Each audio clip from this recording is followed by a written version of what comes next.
Hello, Fight Insight fans, viewers, and listeners. I'm the Filipino podcasting machine, Prince D, and with me, as always, the man formerly known as Timbo Slice Timmy B. Before we start, please take a moment to follow, like, and subscribe to us on YouTube or wherever you get your pods. If you'd like to support the show, check out middaysquares.com and use code FIGHTINSIGHT15 to save 15% on every order you make. On today's episode, we bring you two guests. First, we talk to an old friend of ours about his upcoming amateur fight, his mental preparation, and choosing a sparring partner wisely. Then we talk to a Hong Kong movie star about her newest martial arts flick premiering on Netflix today. All that plus making picks for UFC, Walker vs. Hill, and a whole lot more. Tim, hit it!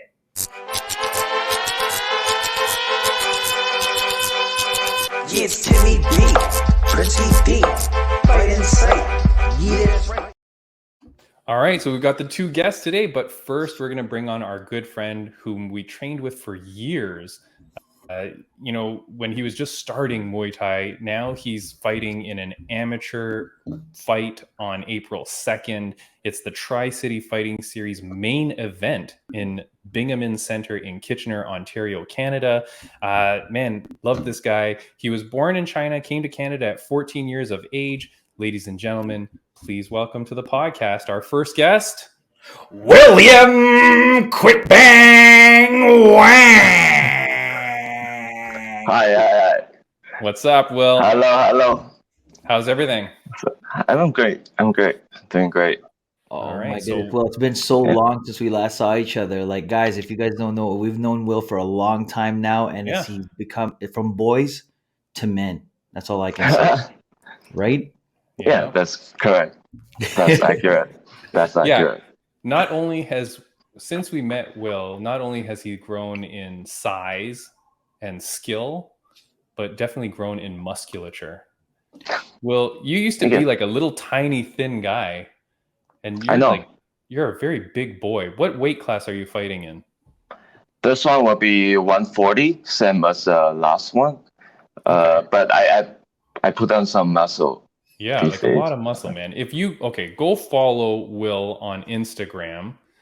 I'm gonna put it on the bottom here, and it'll be in the show notes. But you're at William._.Wang. So go follow you. You've got lots of great videos, man. The first question, William, you've got the main event coming up on April 2nd. Tell us about this fight. How did this all get lined up? How come you're the main event? So, my last fight was like 2-3 years ago already. Yeah. Since the beginning of pandemic, and then I have to. Some things happened in the pandemic that I now train in a new gym called Southside Muay Thai, and I've been training very consistent with them, and they got me this fight that's like a very good show. There's a big venue, lots of great people fighting on that card too. And I'll be fighting the main events because they line up according to experience. Okay, and because you're the main event, I'm putting the poster on the screen now so you can see it. But here's our buddy William Wang. So that's a nice poster. And so you mentioned fighting out of Southside Muay Thai. That's your new gym, right? That you're training at. Lots of great videos there. It looks like you've got lots of great people that you're training with. Absolutely. When we had another MMA fighter out of Las Vegas on our podcast. His name is Chris Wartime Rios. And he talked about, he's moved from gym to gym. He's gone to a few gyms, and he said, look, you got to go to a gym where you feel like you're going to learn the most, where you feel most comfortable. So whenever I see you and I see that you've moved gyms a few times, I always think like, here's a guy who you've moved gyms because you're trying to find the right fit for you, right? Yes. So what is important about a gym for you? Like, what do you look for in a gym? And why is Southside a great gym for you? So first of all, I look for their fight style, their training style, their teaching style, So of course you have to learn a style that really suits you, that utilize what you're really good at. Okay. And then the teaching style, you just different gym have different learning methods. they put you through different kind of training. Some do more back work, some do more pad work, some do more drill sparring. Different gyms have different systematics of training. Okay. Yeah, and then of course I look at also like really big thing for me is the facility. Like I personally love like big gyms that they have lots of people coming. They can build up a really good like team community. Yep. Of course, you go into the gym with you want lots of equipments, different stuff to play around every day, keeping everything fresh. Yep. But most importantly, I look at the trainers there, like the coaches, especially the head coach, who is Mikey Perez for me right now. Nice. He is really like great at teaching and inspiring others. Nice. Yeah, he taught the class really well, and all the other coaches, they look up to him. That's how the whole team assembly, because of Nice, man. the coach. But Will, you must miss training with us though, because I remember when you used to train with us, I was constantly putting you in like really awkward situations. Like literally, I would try and choke you out in the men's washroom, and Yeah. and In the the thing is, washroom? yeah, in the washroom, and Will be like, Prince, I don't even do jits, and I'm like, you need to know this stuff. And he was in the middle of the toilet. I would constantly do it. I mean, you got to be ready. You got to be prepared. Will, you got to have that fighter mentality. Parking lot. So Parking lot. Doesn't parking matter. lot. That's it. Moving vehicles. I still did it anyway. So just want to throw that out there. So Will, you're talking about the people. People's important, right? Yeah, absolutely. The people I train with, you see them every day. I had a great time in pound for pound training with you guys as well. Yeah. That was a great time. But That it's was a great time. it's all love, right? Like it's everybody's like all together. We do stuff with Filipino TV, Will, and so one day we will get out to Southside Muay Thai to do some filming stuff, and we'll film you training out there. We'll try to get you on TV. Yeah, man. We talked. Okay, so you talked a little bit about sparring. So I want to show you a video. Have you seen the videos of Sean Strickland sparring with people? Or Kevin Holland? These are two UFC fighters. They beat the crap out of their partners. Oh my God. Like they hit them really hard. They're like, I mean, it's beyond crazy. Here's a quick video of Sugar Sean O'Malley talking about the sparring footage that you see with Sean Strickland. So just listen to this. Yeah, I mean, I wouldn't spar him. The dude's a fucking psychopath. He wants to kill someone. Like, the dude sucks. Like, I don't even understand. Like, if it's a fake gimmick, then it's like, well, why would you go that way? And if that's just who he is, seems just like a piece of shit, honestly. I don't know. So that's Sugar Sean O'Malley talking about this guy and the way he spars. It looks like he's just killing people and fighting people. Will, what's your take on it? When you're doing sparring and getting in preparation for your fights, do you want to go really hard? Do you want people to be a little bit more respectful in the sparring? What's your deal? So there are always gonna be people like that, like going hard and just coming to a sparring full of ego and stuff. For me, when I don't have fights coming up, when in the learning stage, I like to go light, go more technical sparring, just play around, so you get to practice more new stuff. You're not always in that like anxious state that you like really try to survive or try to hurt people. So you actually relax and learn, try to work on what you did in the drills, in the pads, transfer them into the sparring. But if I have fight coming up, like these days, I would like go pick up a little bit harder, and just so I can get closer to the actual fighting. So when you get in the ring, you're not like in the fight, you're not actually like getting surprised because you haven't took like a hard hit for a long time. You get shook. Yeah. It just I was wondering if it was going to be the opposite, where you would go harder, like when you don't have a fight coming up, and then just before a fight, you go a little bit lighter, so you protect yourself, but you're doing the opposite, so it's more real. So yeah, okay, I get that. Here's a weird question.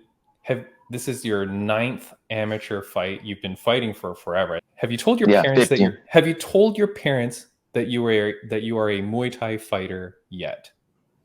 No, I haven't. They still don't know. Okay, hold on. So when we used to train together and you were like training a lot and then you started to pick up some fights, I remember I was driving you home one day or something, and I remember somehow you told me, yeah, my parents don't know I fight. When are you going to tell your parents that you're fighting? You're like going to be a famous fighter soon. I still remember, like, in my very first fight, but I talked to one of the other person who's also fighting that day. Is that he asked me why my parents or my friends, none of them are here. I was like, if my parents gonna watch me fight, I want them to watch me from TV. I want them to watch me win. I want to watch them being a superstar. I want them to know that me, not the me right now, still progressing, still learning, still getting better. I want them to see the me at the top. Oh, that's man. a friggin' genius answer, man. Yeah, That's pretty cool. But Will, man, I feel like we just dry snitched on each other just because now your parents are gonna probably watch this podcast because they're avid Fight Insight podcast followers and subscribers and probably have T-shirts also, and they're gonna see, oh my gosh, Will is in there, That's my son. That's my son. He's fighting. He's a fighter now. That's great. Yeah. Would it give you more pressure if they were there? Like, mental pressure if they were in the stands? Would you be like added pressure? Probably would be a bit, but like for me, when it comes to the day of fighting, I like completely like zoom in. I like tunnel vision. Like I don't care about anything else, but just to make sure everything lines up correctly. Everything like I do like is correct until I get in the ring. Until the fight finish, I'm totally zoomed in. I don't care that much about anything else. All right, well, that's cool. Let me get then to some mental stuff with you. I wanted to ask you, like, you're talking about having tunnel vision. We've had other guests on the show, Bam Bam Barberena. He talks about that, about being laser focused, and like he doesn't even hear the crowd or anything. It's just focus. Here's someone. This is a fighter, B. Nguyen. She's a Vietnamese American fighter. She just lost at ONE FC. And here's her after the fight talking a little bit about her mental status. I want you to listen to this. Hey guys, so as you saw, I lost yet again, another decision. I've been falling to these decisions and I need to figure it out. If you watch my fights, I start slow and always pull it out in the 3rd round, but it's always too little too late. I need to figure out why I'm not showing up to these fights the way I know I can, the way I can train, the way my skill is set up. But all right, could you hear that? Yes, yeah. I heard. So she's talking about, and you see this with some fighters, they talk about like how they just like their mental thing isn't there. For some reason they slow start, whatever, and that has been her problem, so she sees it and she knows. What do you do about that, Will? Like, I know I've watched fighters in the past too that seem like they don't have that killer instinct. They don't, get into it right away. How is that a factor for you, or how do you deal with that? The few days before fight, you're gonna get a lot of nerves and anxiety. You're gonna battle that, of course. Or sometimes you're in a rush that you didn't get enough time to like warm up, stretch up. You got rushed into a ring. That happens too. Yeah. So there are lots of things, especially if you are fighting outside of the country you're from. Your diet can be off. Schedule can be off. You're gonna feel not so well. And for me, the day before, I would try to like really focus, and the couple hours before, like I said, I just zoom in, like nothing else in the world matters, and try to get that focus. So at least something from me that I can go right. What happens if your parents tell you that they need you to go grocery shopping the day of your fight? Like how? Like, I tell them to wait a bit. Maybe I'll do it after my fight. I mean, have you ever showed up home and you got like a black eye or something? Like, do they ever see injuries on you and wonder what the hell's wrong with my kid? There's once that I think that was a tournament. I fought, and then the shirt I brought and the jacket I brought got stolen. So I have to drive home like half naked with all the scratches, like bruise on my face. And then I drove home, and then they thought I got mugged or something. So I made up something to cover it up. It's always like that.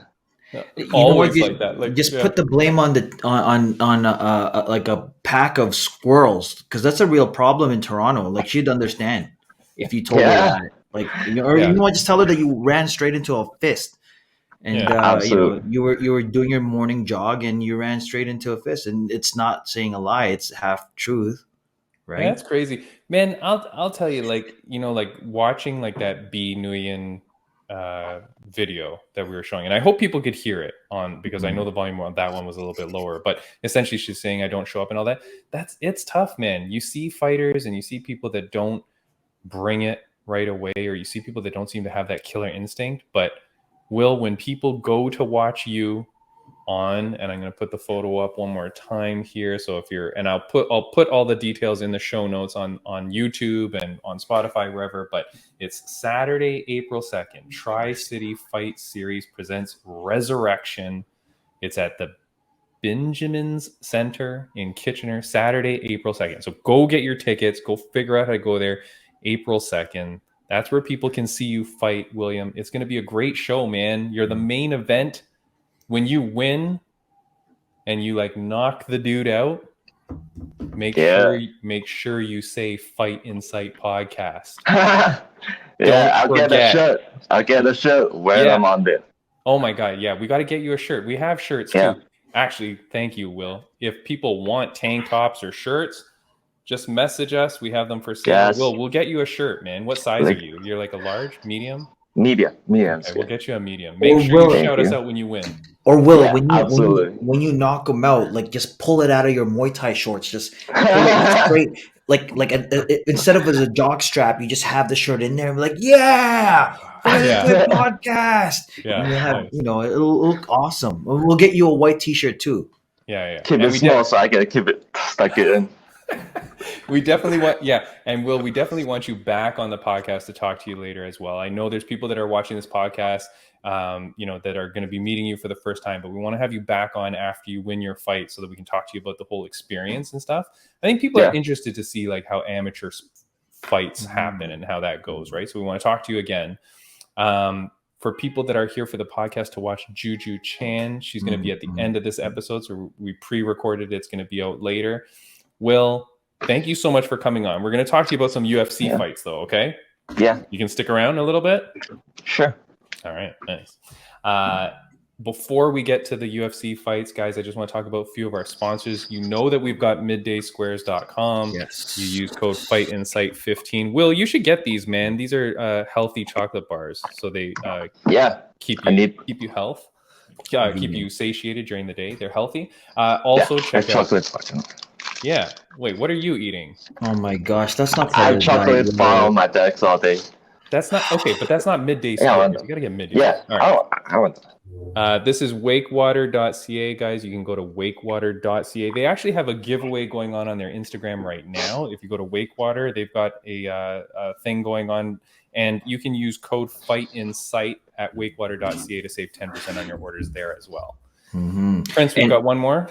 Yeah, and also one more, guys. Don't forget to check out Hula Cleaning Services. Contact Hula Cleaning Services for all your carpet, fitness, commercial, and construction cleaning needs. You can find them at www.hulacleaning.com.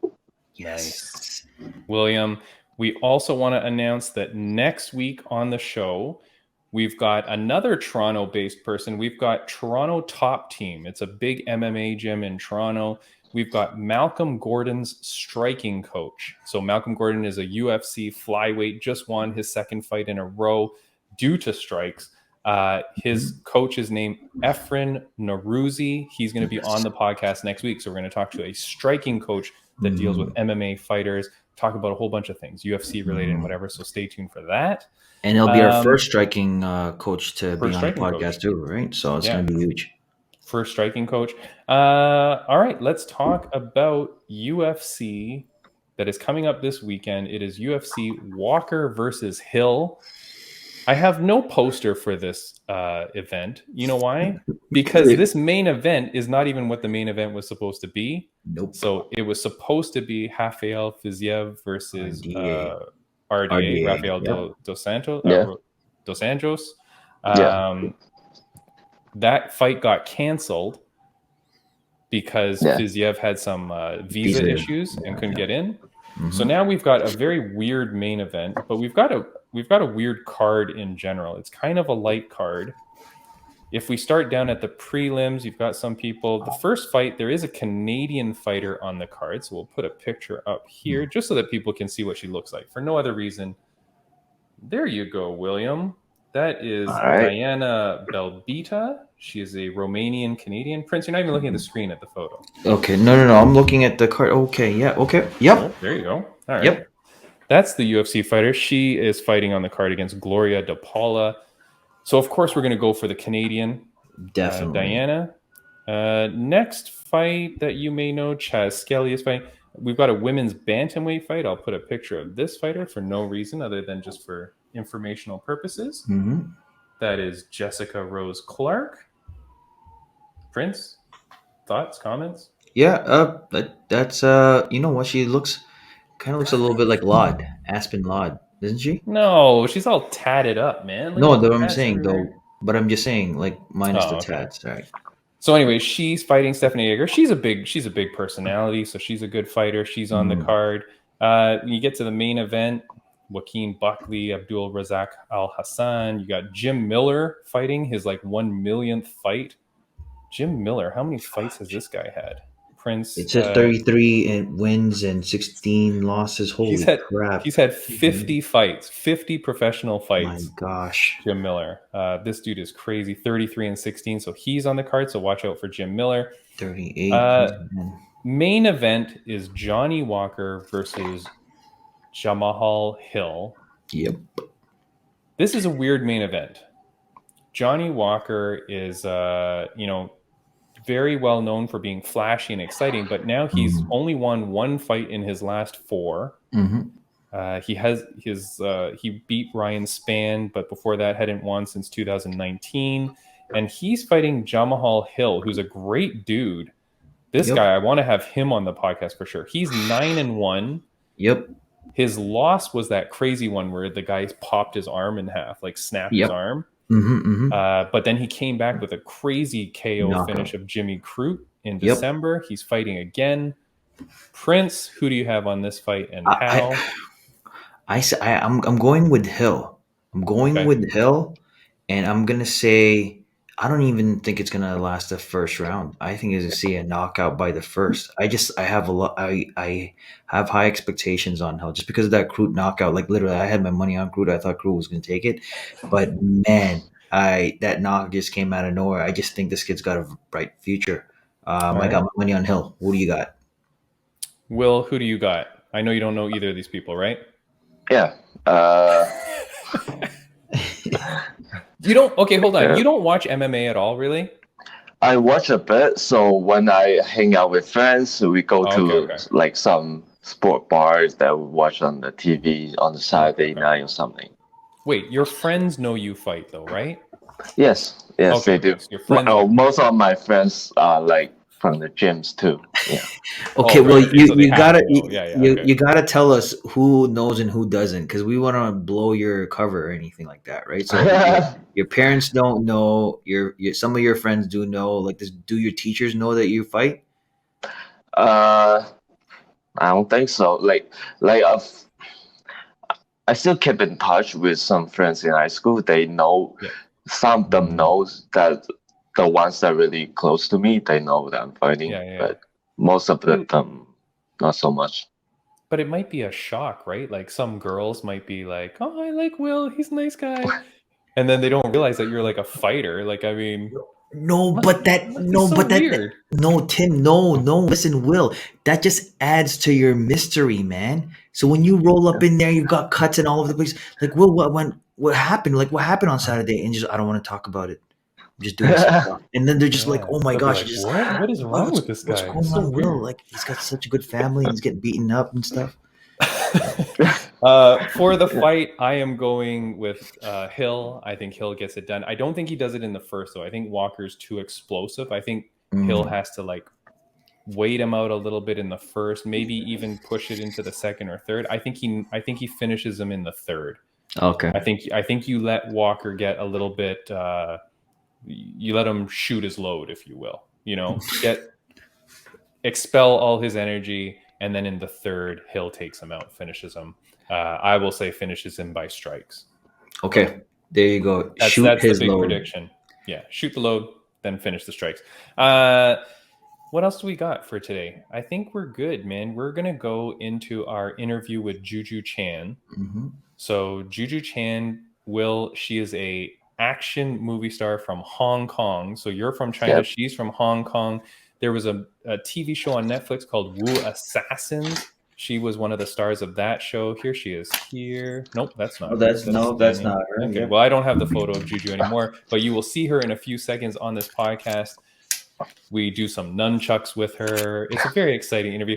And this podcast comes out on Thursday. That's the same day on Netflix that her movie comes out. It is called Fistful of Vengeance. Will, do you have Netflix? Yeah, absolutely. Okay. Of course. Tomorrow, which is today when people see this podcast, check out Fistful of Vengeance. It's going to be an amazing action movie. Man, I'm telling you that stuff is great. So watch that movie. We are going to go to the interview with JuJu now. Aside from that, Prince, we will see people next week.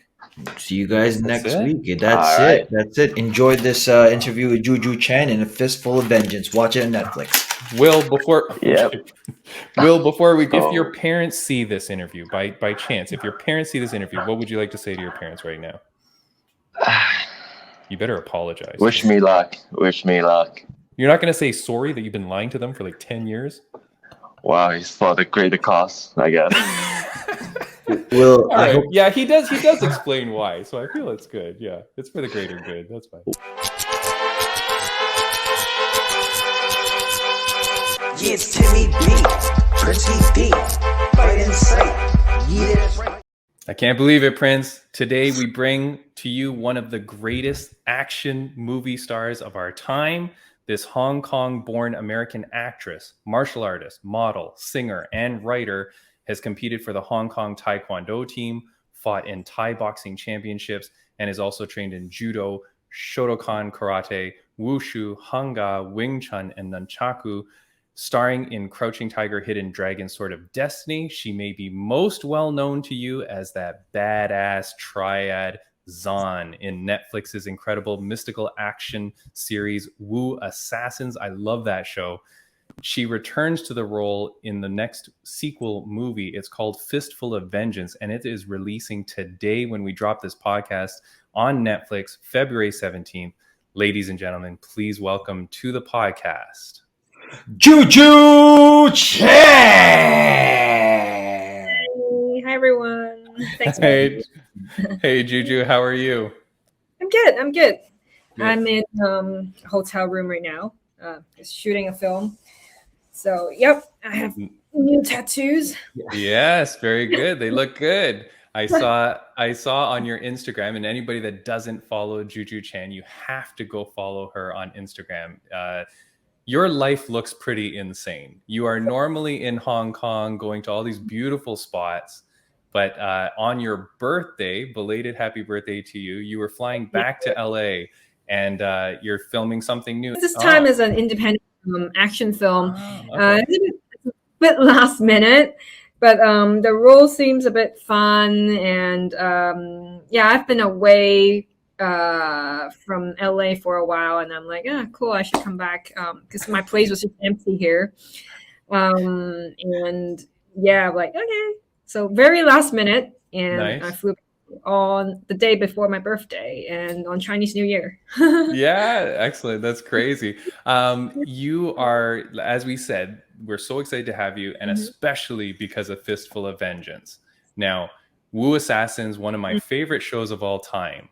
And I have to say, the action scenes in that show are amazing. Like the choreography, I love the way that they always pan back on the action shots. Like you can see all the action taking place. Yes.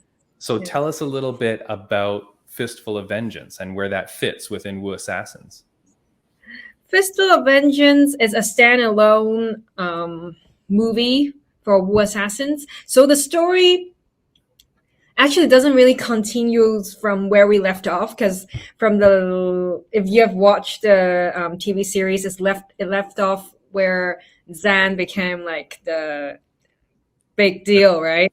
Yeah, so I guess because in case some people haven't watched it, you should go watch it before you watch Fistful of Vengeance. You have the backstory of it. So this Fistful of Vengeance is a standalone story. So around talking about mostly about revenge of the Jenny's character. So Iko's character, Louis' character, and Lauren's character is the center of the story. How they revenge the killing of their sister Jenny. So and I am of course there to make trouble. Yeah. Fights with Iko. It's a fun project. We shot last year in Bangkok during still pandemic, but it's like a very different experience filming. But it's all good.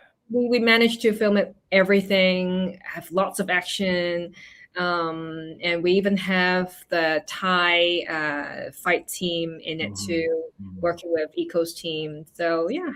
No, it looks amazing. And I mean, if you haven't seen the show, you have to, but your character is pretty incredible. I did want to ask you one question. Did you actually get your hair cut like that with all the shaved hair? Is that really your hair? Yeah, it's my idea. Yeah, because when I first got the part, I should tell you that, like, the backstory, that when I auditioned for the TV series, I was actually auditioning for Ying Ying's role. Celia. Oh, okay. She's the spirit, the ghost that helps Iko. So, and then after the audition, I went for a callback, and then they really liked me. The showrunner, John Worth, really liked me, really want to use me, but just want me to be like playing another role. So he created this new role for me as the bodyguard. So like we don't actually know the direction for her at that moment, but they just really want me to be involved in this TV series. So I created with the stylist, the fight choreographer, the wardrobe team, everyone to come up with this amazing character, which I really love. To them, I really want Zan to pop, and although at the first few episodes, she's not really talking much, and she's kind of standing behind, overseeing everything, but you would still want to be able to notice her. Although she's not talking, you really notice her at the back. I had this cool idea of like trying this new haircut, and they were like, cool, if you want to shave parts of your hair off and you're okay with it, we are cool with it. I'm like, yeah, of course. JuJu, I gotta say, like, I guess the first fight scene, the kitchen scene, like, that was phenomenal. Like, oh my goodness, like, how did you guys shoot that? That was like, in getting on top of a table, I was like, oh my goodness, dude, that was just a crazy scene. I just couldn't believe that was all down. I have to say, I'm very impressed with our fight choreographer, Dan Risotto. He is amazing. He worked with me. He knows my strength because he knows I'm like Taekwondo, doing Taekwondo kicks. Love using my legs, doing stuff. And he loves to use the environment to create all these amazing action, which is exactly what I always love, because I think for a cool action scene to work right now, we also need to like make use of the surrounding area, and that's like make it more dynamic and unique. So it was so fun being at the stunt room, watching him choreograph my piece. And I was actually there doing the previs with him for this fight, for all the fights in Wu Assassins. So he was like, I've never seen any actors doing the previs, because usually a stunt double or the action team does it. Right? Like, you're the only one who's like always in the stunt room with us and want to do your own previs. And I'm like, yeah, because doing it, I'm also working with you and getting familiar with the moves, and also putting some of my creative juice in it as well. So it's more like, a collaboration. And so I love the process, and yeah, it's really fun, and the result is cool, and I love that long take. So we did some rehearsals. We had like a few days before to practice it, walk it through, film the previs, and then at the actual location, we actually was in an actual kitchen, and the kitchen countertop and everything is just higher. So I have to jump higher. So it's a little bit different from when we were rehearsing in this stage. But it's all cool. It worked out, and we shot it really quickly. We shot that scene in like 2 hours. So yeah. It's amazing, JuJu. I love it. I love the show, and I do feel too like your character Zahn really sets you up, because it was such an iconic character, and I feel like then I saw you in the movie Jiu-Jitsu with Nicolas Cage, and your character kind of had like a badass style again in that one, and I'm like, yeah, this is like the JuJu Chan Szeto of movies, like you've kind of developed this character that you can bring into other movies. So I love it. I'm so excited for Fistful of Vengeance, and because I had never had like hair that short before Wu Assassins, so it was like really a big change for me, and I love it. And then I kept it. I kept the blonde. I even kept the blonde after that. So now I just let my hair grow a bit so I can have a different style. So in Fistful of Vengeance, my hair is a bit longer. It also makes sense because the story actually it passed like few years past. And this Fistful of Vengeance. So my hair can be longer. So I have a newer hairstyle in that one too. I think so, because that's why you're spinning, right? Like there's a preview where you're like a helicopter. You look like a massive fidget spinner. Doing all the spins and flying. So it's fun. It's fun. It's amazing, JuJu. And I mean, for people that don't know you, like I said, you got to follow JuJu on Instagram, because your Instagram is great to watch. It's like a world tour of cool things. But you are releasing on YouTube. You've got a new series. You're on YouTube and you're teaching people how to use nunchucks, correct? Yes. I just started my YouTube nunchuck series, follow along nunchuck series, because I've been getting a lot of messages from my fans saying want to learn nunchucks from me.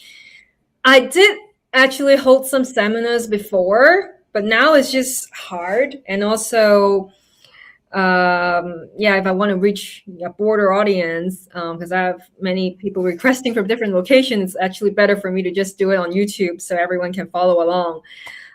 And so far, it's pretty good. Like I've been getting a lot of very positive feedbacks, and people are enjoying it. So I just released my 4th video last week, and then I'm doing my next one now. So if you want to check out some YouTube nunchucks follow along with me, you can go to JuJu Chan Szeto.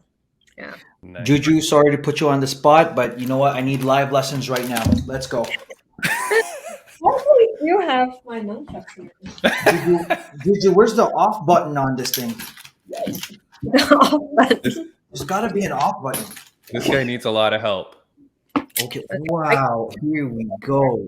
Pink hairs. Well, actually, Look. these are the hairs that I used in jiu-jitsu.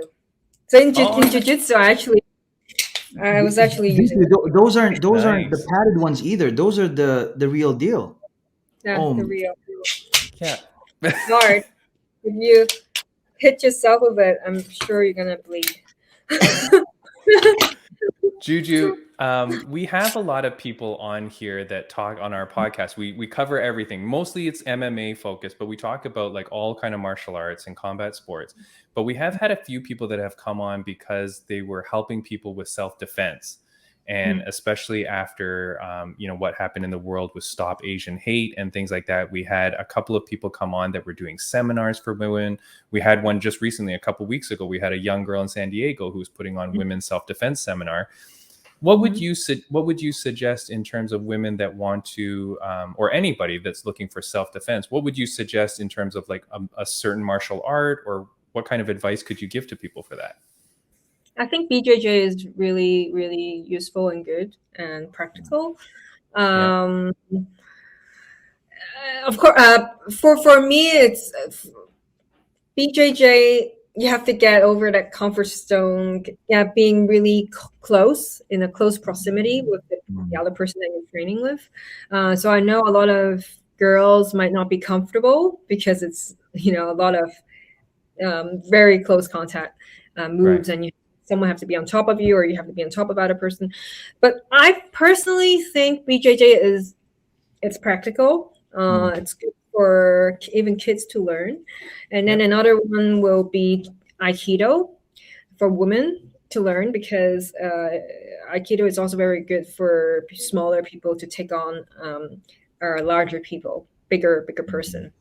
Okay. So, and also you don't really need a lot of power or force to do it, and you can still do self-defense. So I think Aikido is very, very good too. And they're actually different kinds of martial arts have their own way of giving you that self-defense training that you need. The most important is to find a martial arts that you like, a style that you like, and you can just keep training, and once you like it and you keep training, and you'll master it eventually. It's the more you practice, the better you'll be. And a lot of the time is your responsiveness. So the more you do it, the quicker you can respond to anything coming towards you, or how to defend yourself. And so find martial arts that you like. That's right. But JuJu, how long would it take to get to your level and like beat someone up in the kitchen? Like how long would it take? We need to be, for the fans, we've got to be reasonable over here. We need a time frame, like by tomorrow. Wow. Let me think. Well, for in the kitchen, it's different. Every kitchen is also different depending on what you have in the kitchen. But I would say, I started training since I was 10 years old.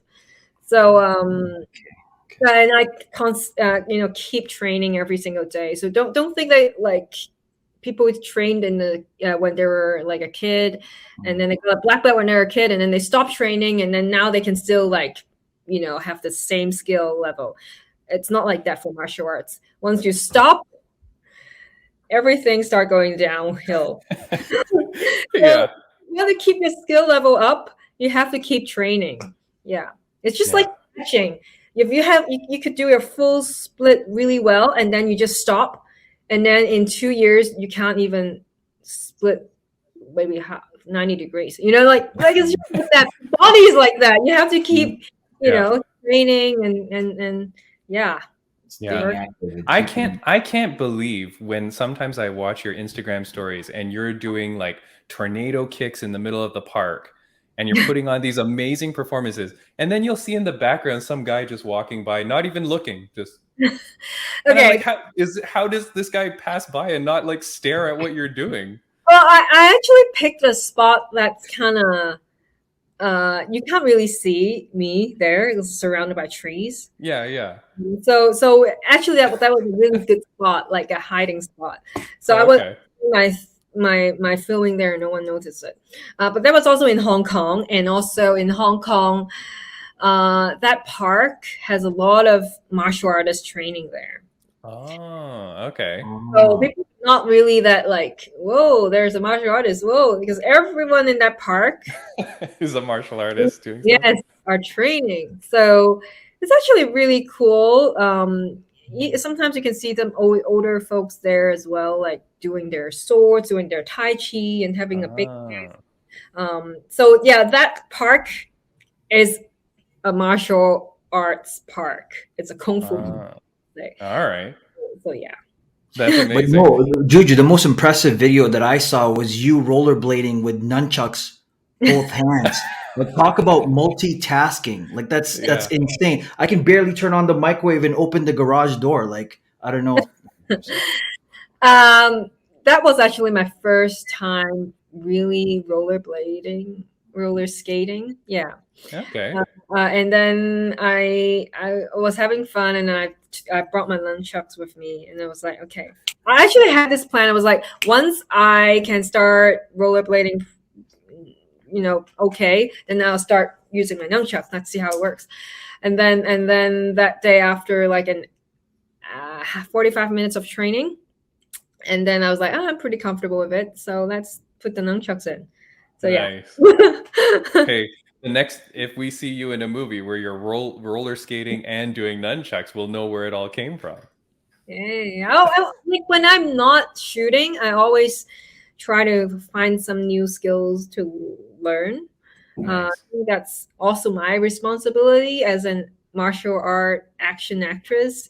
Have to constantly like improving my skills and throwing in different things to put into with my martial arts, moves to make it more fun. Yeah. No, amazing. I'm just going to ask you one more question before we get to a couple fan questions, but I read in your intro that you had competed in some professional martial arts fights before. Seeing where women's martial arts is now and mixed martial arts and everything that's happening, do you ever wish that you had stayed with it professionally and been a professional fighter?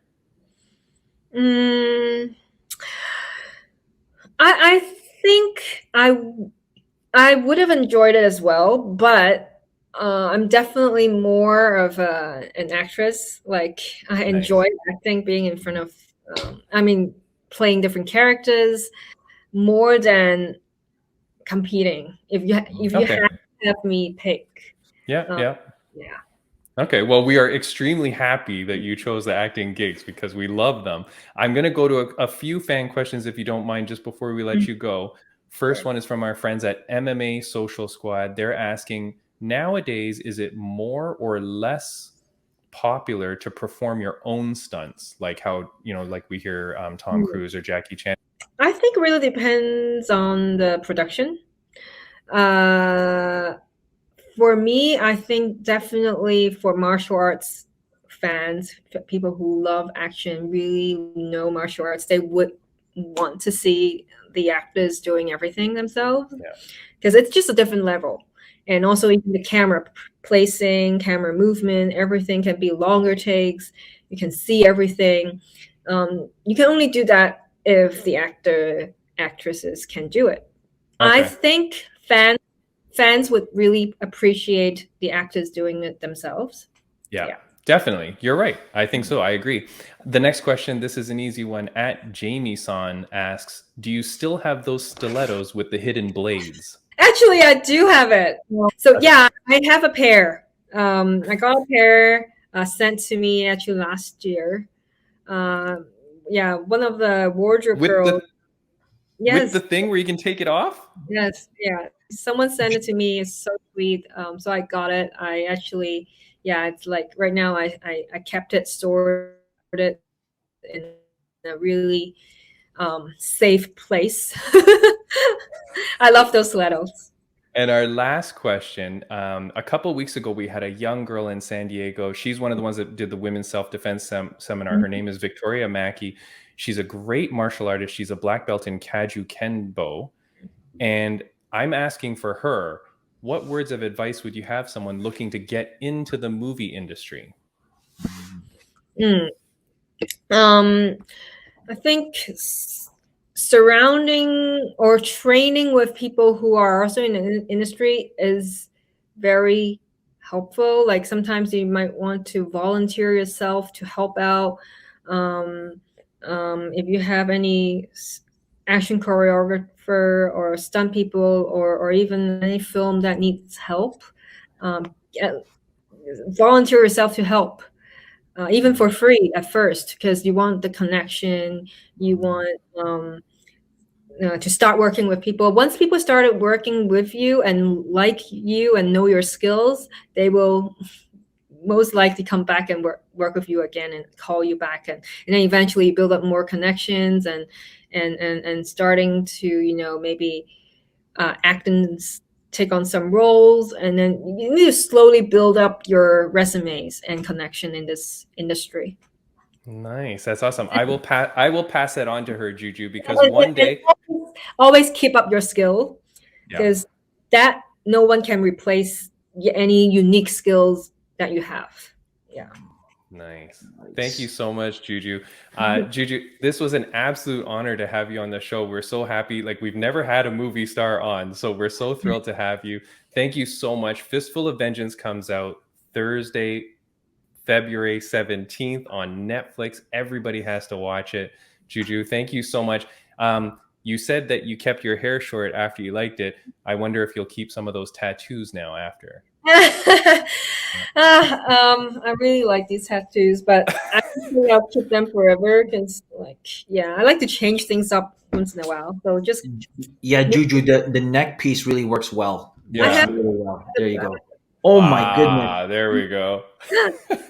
You might as well get a whole face tat. That's it. The whole face. That was actually the original idea, to have surrounding framing this part, maybe for my character. But I love coming up with cool ideas for my character every time. Yeah, you'll see more different styles in the future. We can't wait to see everything you do, JuJu. Thank you so much for coming.